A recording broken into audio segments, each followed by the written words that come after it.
चलिए, तो आज हम लोग सीखेंगे हड्डी के बारे में कि हड्डी में जॉइंट कहाँ कहाँ होता है और किस कौन कौन से प्रकार का हड्डी होते हैं और उनका क्या क्या काम होता है। तो चलिए हम लोग देखेंगे।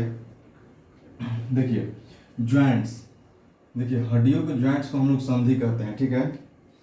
दो जब हड्डी जब आपस में जुड़ते हैं, जुटे रहते हैं, तो उसको हम लोग दो हड्डियों के जॉइंट को हम लोग संधि कहते हैं। अब हम लोग यहाँ पे देखेंगे कि हड्डी कई प्रकार के होते हैं। देखिए, एक होता है ई मूवेबल, एक होता है स्लाइटली मूवेबल, एक होता है फ्रीली मूवेबल, ठीक है। तो ई मूवेबल का मतलब क्या होता है? ई मूवेबल हड्डी जो होता है वो बहुत कम ही, ये मतलब ना के बराबर एकदम मूव करता है, ये मूव करता ही नहीं है, ठीक है। इसको हम लोग फाइब्रस भी कहते हैं, अचल भी कहते हैं, और रेशेदार की तरह ये होता है, रेशेदार भी से हम कहते हैं, ठीक है। जैसे कि देखिए हम लोग का दांत का जो हड्डी हो गया, इसे ये हो गया, ये थोड़ा बहुत ही मूव नहीं करता। देखिए मूव तो ये करता है, जबड़ा करता है ऐसा ऐसे, लेकिन इसको मूव करिए तो ये मूव नहीं करेगा। ये जब मूव करने लगा तो समझिए कि टूट गया है, ठीक है। 15-20 दिन के अंदर में ये टूट जाएगा, ठीक है। जैसे हमारा खोपड़ी हो गया, तो हमारे खोपड़ी के अंदर जो हड्डी जो है, जिसको कपाल बोलते हैं, वो जो कपाल होता है, आठ होता है, 8 कपाल 8 हड्डियाँ उसके अंदर होती है, तो ये कभी मूव नहीं करते हैं, ठीक है। तो दांत के हड्डियाँ हो गया, कपाल हो गया, ये दोनों मूव नहीं करते हैं, इसीलिए इसको क्या कहते हैं? इमूवेबल। इमूवेबल इसे कहते हैं।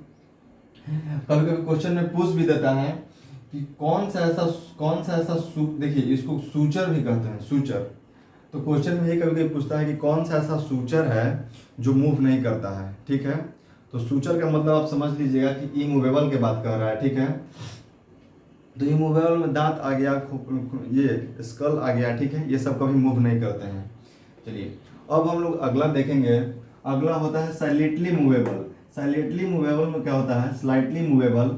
स्लाइटली मूवेबल मतलब जो कि थोड़ा बहुत मूव करता हो, बहुत थोड़ा, ज़्यादा नहीं, थोड़ा बहुत ही मूव करता हो। इसे हम लोग कार्टिलेजिनियस कहते हैं, अपूर्ण कहते हैं, ठीक है। इसे हम लोग अपूर्ण कहते हैं। इसमें देखेंगे, इसमें रिब्स आते हैं और बैकबोन आते हैं, ठीक है। रिब्स का जो हड्डी है वो आते हैं और बैकबोन आते हैं। जैसे कि मान के चलिए कि कोई सिपाही की भर्ती में गया, तो उसको चेस्ट जो नापता है तो बोलेगा कि चेस्ट को फुलाओ, तो ऐसे फुलाएंगे तो थोड़ा बहुत 5-10 सेंटीमीटर फूलता है, ठीक है। तो थोड़ा बहुत मतलब मूव करता है, ठीक है। रिब्स की हड्डियां हो गई या बैकबोन हो गया। जो बैकबोन हो गया पीछे की ओर हो गया, जिसको मेरु रज्जा कहते हैं, कशेरुक दंड कहते हैं, मेरु रज्जा, वो क्या करता है? बहुत थोड़ा बहुत मूवेबल करता है, क्योंकि उसके अंदर जो होता है ऐसे रहेगा, पूरा ऊपर से लेकर नीचे तक, पूरा ऊपर से लेकर नीचे तक ऐसे रहेगा, और ये छोटा छोटा कार्टिलेज रहेगा, ठीक है। इसमें छोटा छोटा कार्टिलेज रहेगा, जिसके कारण ये मूव करता है, थोड़ा बहुत गति करता है, थोड़ा बहुत मूव करता है, ज़्यादा मूव नहीं करता है। और ये अगर रिब्स का जो होता है, रिब्स अगर टूट गया, अगर रिब्स अगर टूट जाए तो ये अपने आप कवर कर लेता है। इसको कवर करने के लिए प्लास्टर की जरूरत नहीं पड़ती। कभी देखें ऐसे कि उसका रिब्स टूट गया है, अंदर की हड्डियाँ टूट गई हैं रिब्स का, और उसके अंदर में प्लास्टर नहीं होता है, ठीक है। तो ये रिब्स जो होता है अपने आप कवर कर लेता है। लेकिन अगर बैकबोन जो है, बैकबोन जिसको हम लोग कशेरुक बोलते हैं, कशेरुक दंड बोलते हैं, ये अगर टूट गया तो बहुत ज़्यादा मुश्किल हो जाता है, इसको जुटना बहुत मुश्किल हो जाता है। लेकिन रिब्स का जो हड्डी होती है, ये सब जो ऐसे वैसे बनाया होता है,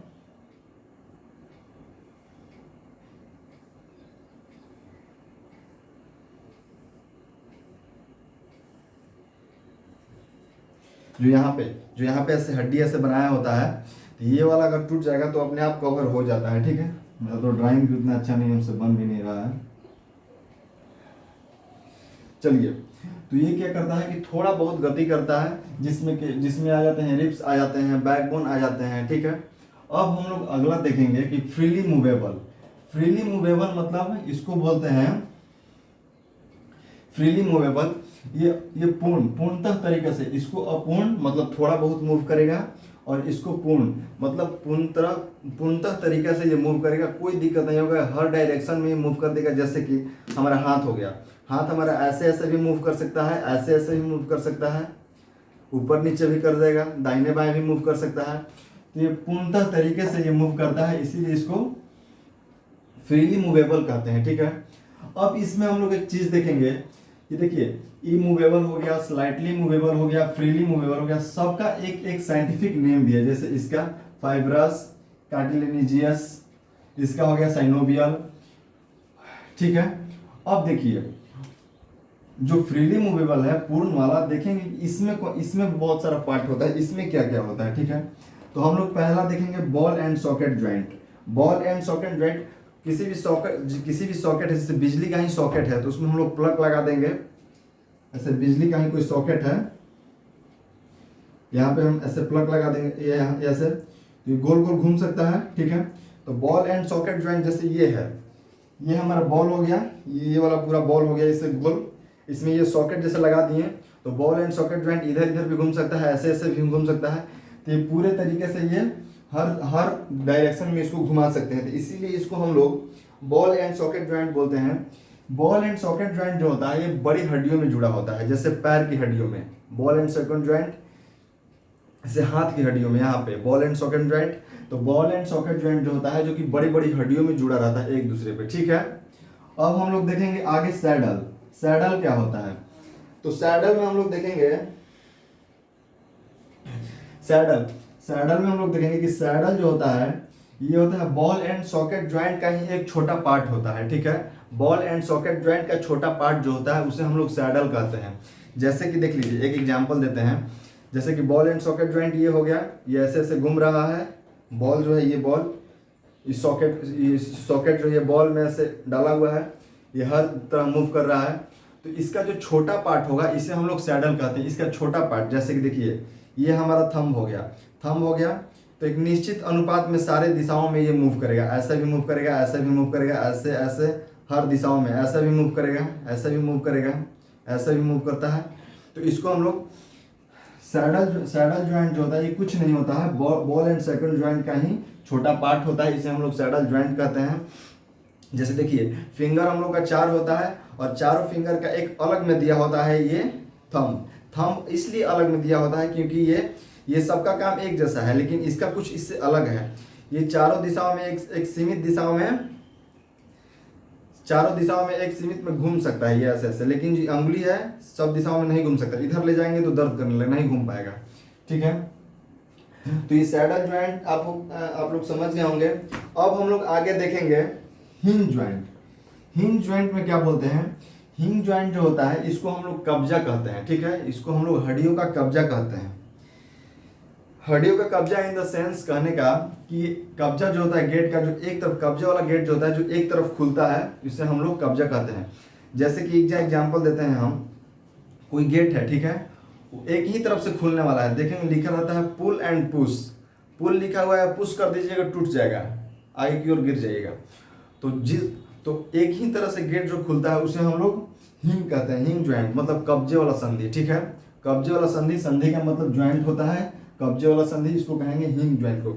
जैसे ही मेरा हाथ हो गया तो इसको ये इधर की ओर तो आ जाता है, लेकिन इधर की ओर जाने के लिए यहीं तक रुक जाएगा, इससे नीचे नहीं आएगा, ठीक है, इससे नीचे नहीं आएगा। जैसे यहाँ पर है तो यहाँ से ऐसे भी जा सकता है और यहाँ से ऐसे भी जा सकता है, ठीक है। हम लोग बॉलिंग करते हैं तो इसको ऐसे ही फेंकते हैं, ऐसे करके, ठीक है। तो ये ऐसे भी जा सकता है और ऐसे भी जा सकता है, लेकिन जो यहाँ से यहाँ तक है तो ये केवल यहाँ से सीधा ही जाएगा, ठीक है। उसके बाद से इसको सोचिएगा कि इसको नीचे की ओर ले जाए तो नीचे की ओर नहीं जाएगा, इससे पैर का घुटना हो गया, जिसको हम लोग शुद्ध भाषा में हम लोग ठेवना कहते हैं। तो ठेवना क्या होता है कि पीछे की ओर ही फोल्ड होगा, ऐसे पीछे की ओर ही फोल्ड हो सकता है। इसको आगे की ओर फोल्ड करेंगे तो आगे की ओर नहीं फोल्ड होगा। अगर आगे की ओर फोल्ड होता तो हम लोग पूरा ऐसे गिर जाते हैं, चलते चलते आगे की ओर फोल्ड हो जाता है, हम लोग आगे की ओर गिर जाते हैं। तो इसीलिए आगे की ओर फोल्ड नहीं होता है, ये पीछे की ओर ही फोल्ड होता है, ठीक है। तो आई होप कि हिंग ज्वाइंट भी आप लोग समझ गए होंगे कि हिंग ज्वाइंट क्या होता है। जो कि एक ही तरफ खुलता है उसे हम लोग हिंग ज्वाइंट कहते हैं गेट में, और हड्डियों में एक ही तरफ मूव करता है, एक ही तरफ मूवेबल है, उसको हम लोग हिंग ज्वाइंट कहेंगे, ठीक है। अब हम लोग आगे देखेंगे, देखिए जो एक चीज और, हिंग ज्वाइंट जो होता है यहाँ पे, तो हिंग ज्वाइंट होता है, इसके बीच में ये तो केवल एक ही साइड मूव करेगा। तो इसके बीच में क्या होता है कि एक द्रव डाला जाता है, सॉरी द्रव डाला नहीं जाता है, द्रव होता है जिसे हम लोग साइनोवियल नामक द्रव कहेंगे। देखिए यहाँ पे लिखे भी हैं, साइनोवियल नामक द्रव होता है। साइनोवियल नामक द्रव ये क्या काम करता है, साइनोवियल नामक द्रव जो रहता है ये हमारे हाथ को अच्छे से मूव कराने में मदद करता है। यदि साइनोवियल नामक द्रव का कमी हमारे बॉडी में हो जाएगा तो हमारे बॉडी में गठिया नामक रोग हो जाता है। ठीक है, साइनोवियल नामक द्रव का कमी हो जाएगा तो गठिया नामक रोग हो जाएगा। इसीलिए देखते होंगे कि जो व्यक्ति ज़्यादा उम्र का हो जाता है या बूढ़े हो जाते हैं जिसमें साइनोवियल नामक द्रव का कमी होता है, तो वो अगर जो हाथ अगर ऐसे भी करेंगे तो बहुत दर्द करेगा, ऐसे भी करेंगे तो बहुत दर्द करेगा।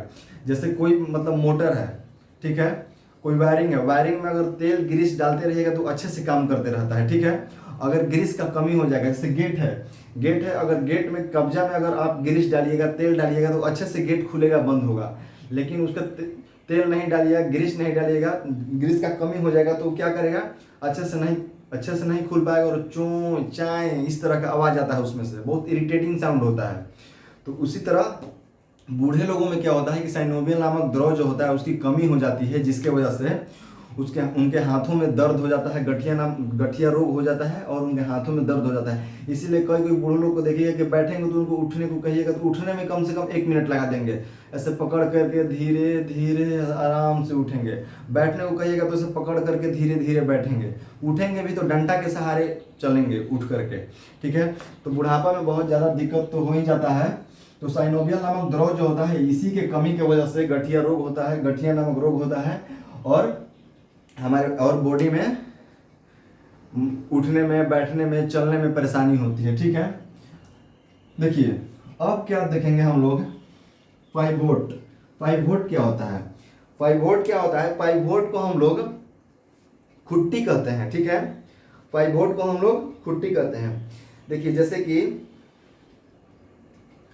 पाइवोट को हम लोग खुट्टी संधि कहते हैं। जैसे देखिए संधि जो है ये देखिए हमारे जो खुट्टी संधि, मान के चलिए कि कहीं पे खुट्टा गाड़ा हुआ है, जिससे हम कील ठोके, कहीं पे यहाँ पे हम कील ठोके। ठीक है, अगर हम कील ठोक दिए और ठोकने के बाद कुछ अंदर चला गया, उसके बाद पकड़ के हम उसको ऐसे ऐसे पूरा कर दिए, तो ऐसे ऐसे कर दिए तो चारों तरफ तो मूव करेगा, इसको धर के हिल कोर दिए जो कहते हैं ना, तो चारों तरफ तो ऐसे ऐसे करेगा। ठीक है, लेकिन वो बाहर नहीं निकलता है। जैसे कि भैंस के लिए, गाय के लिए जब खुट्टा गाड़े हम जमीन में, खुट्टा गाड़े, अब उसको भैंस का जो पगहा जो है उसमें हम बांध देंगे तो भैंस चारों तरफ घूमेगा, तो खुट्टा क्या होता है, ढीला हो जाता है। ढीला हो जाने के बाद वो क्या करेगा कि खुट्टा ढीला तो हो जाएगा, ऐसे ऐसे चारों तरफ से वो ऐसे ऐसे हो जाएगा। ठीक है, ऐसे खुट्टा गाड़ दिए तो चारों तरफ से खुट्टा ऐसे ऐसे हो जाएगा, लेकिन पूरा कवरता नहीं है क्योंकि अंदर में गड़ा रहता है। ठीक है, तो पाइवोट जो होता है, पाइवोट यही होता है, ये थोड़ा बहुत मूव करेगा चारों डायरेक्शन में। ठीक है, लेकिन ये कवरेगा नहीं।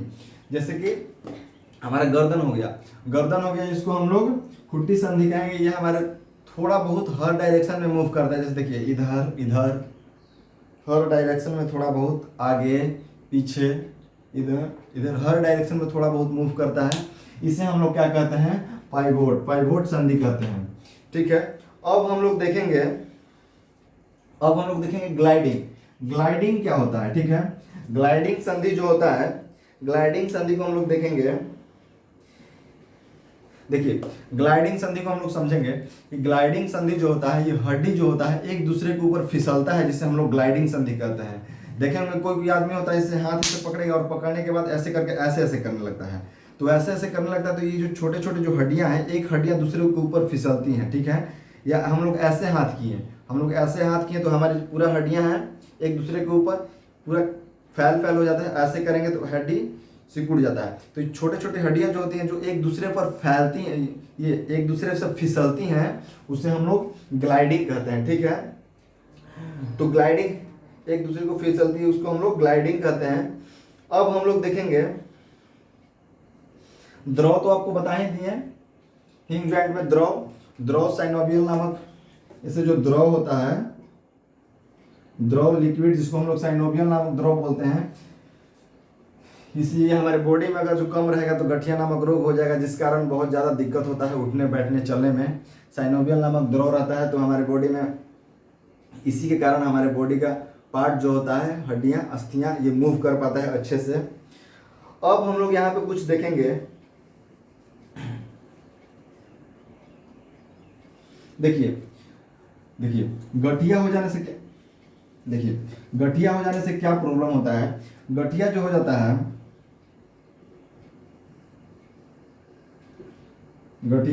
है, तो गठिया से यूरिक एसिड बढ़ जाता है। यूरिक एसिड ठीक है। गठिया जो हो जाता है तो गठिया के कारण हम लोग के शरीर में यूरिक एसिड बढ़ जाता है। यूरिक एसिड बढ़ जाने के कारण चलने फिरने में या उठने बैठने में बहुत ज़्यादा प्रॉब्लम आती है, बहुत ज़्यादा दिक्कत होती है। अब हम लोग देखेंगे कि टेंडेन, यहाँ पे हम लोग देखेंगे टेंडेन। टेंडेन किसे कहते हैं? टेंडेन, एक मिनट, टेंडेन किसे कहते हैं? टेंडेन कहते हैं कि मांस और हड्डियां एक दूसरे को पकड़ा रहता है तो उसको हम लोग टेंडेन कहते हैं। देखिए हमारे शरीर में तो हड्डी भी है, मांस भी है। केवल हड्डी से तो हमारा शरीर नहीं बना हुआ है, ना केवल मांस से ही बना हुआ है। हड्डी और मांस दोनों को मिलाकर हमारा शरीर बना हुआ है। और देखिएगा कि हड्डी जो है, मांस जो है हड्डी को पकड़ा रहता है। मांस जो है हड्डी को पकड़ा रहता है, जिस कारण हम लोग उठ पाते हैं, बैठ पाते हैं, अच्छे से चल पाते हैं। नहीं तो हमारे बॉडी में केवल मांस ही रहता, हड्डी नहीं रहता तो हम लोग स्थिर खड़ा नहीं हो पाते। हम लोग को स्थिरता प्रदान करता है बोन, ठीक है। चलने में, गति करने में हम लोग को मदद करता है बोन, ठीक है। तो अस्थियां देखिए, तो ये टेंडेन जो हो गया, टेंडेन जो हो गया मांस और अस्थि, अस्थि को हम लोग बोन बोलते हैं, ठीक है। मांस और अस्थि जो साथ में एक दूसरे को जुड़ा रहता है तो उसे हम लोग क्या कहते हैं? उसे हम लोग टेंडेन कहते हैं। टेंडेन हम लोग बायोलॉजिकली भाषा में बोलते हैं इसे टेंडेन। मांस और अस्थियों के जुड़ाव को हम लोग टेंडेन कहते हैं। और देखिए एक होता है लिगामेंट, एक होता है लिगामेंट, ठीक है। लिगामेंट क्या होता है कि इसमें बोन और बोन